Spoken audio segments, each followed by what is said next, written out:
Greetings, everybody. A couple of quick notes. I've been looking at the popular crypto news, and I see quite a few things of note. The primary theme for this video is that crypto is technology, contrary to what many in the media and on trading desks and regulatory bodies may want you to believe or lead you to believe. Crypto is technology. Hence, you have to treat it as technology.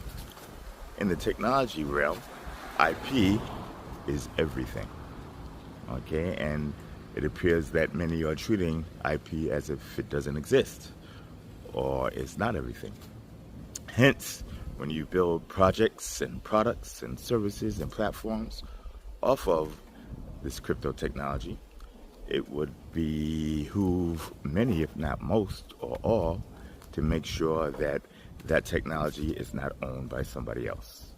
So I'm looking at the approval of tokenized asset owners to sell their products and offer in the U.S., which is very interesting. Tokenized products, if I am not mistaken, this is my uneducated opinion, is patented in the U.S. and Japan, and quite possibly in the EU and UK as well.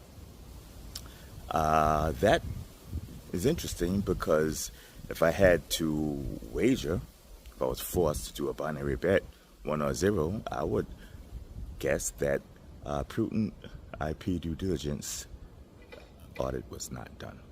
Okay? Now let's take that and carry it on. I was also looking at another tokenized product, and that is basically, from what I understand, taking USDC and allowing it to be parked in exchange for tokenized treasuries. If that is true, that sounds an awful lot like rehypothecation. Okay? Remember, you give an entity that issues a token like USDC $1 million. They take that $1 million and they invest it, short-term treasuries, etc. Okay, in an attempt to get yield. That means that collateral that you invested is already hypothecated.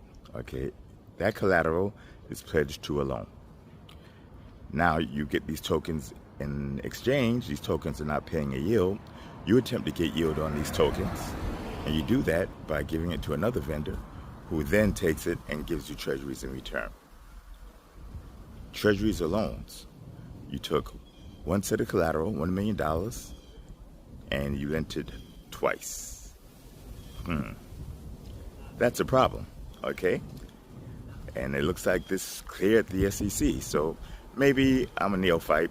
Maybe I'm just a little slow. It could be I don't understand the product fully because I didn't go through it, but I will. But that's an issue.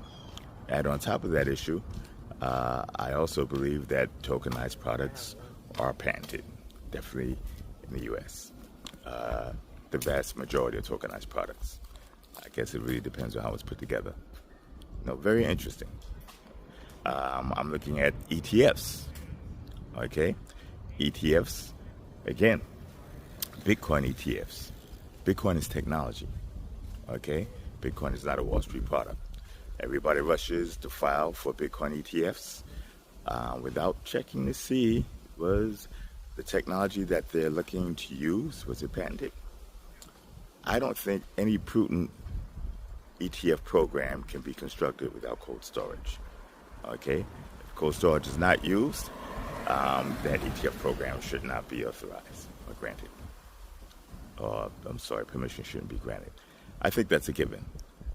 But if I'm not mistaken, again, this is my uneducated opinion, cold storage is patented in multiple very large financial jurisdictions, with, if I'm not mistaken, the U.S. being one of them.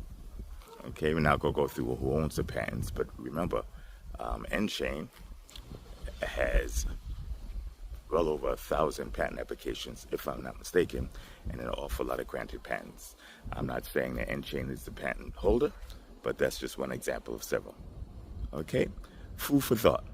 And if I could fit a graphic in, I'll fit a graphic in to explain my thoughts on some of this.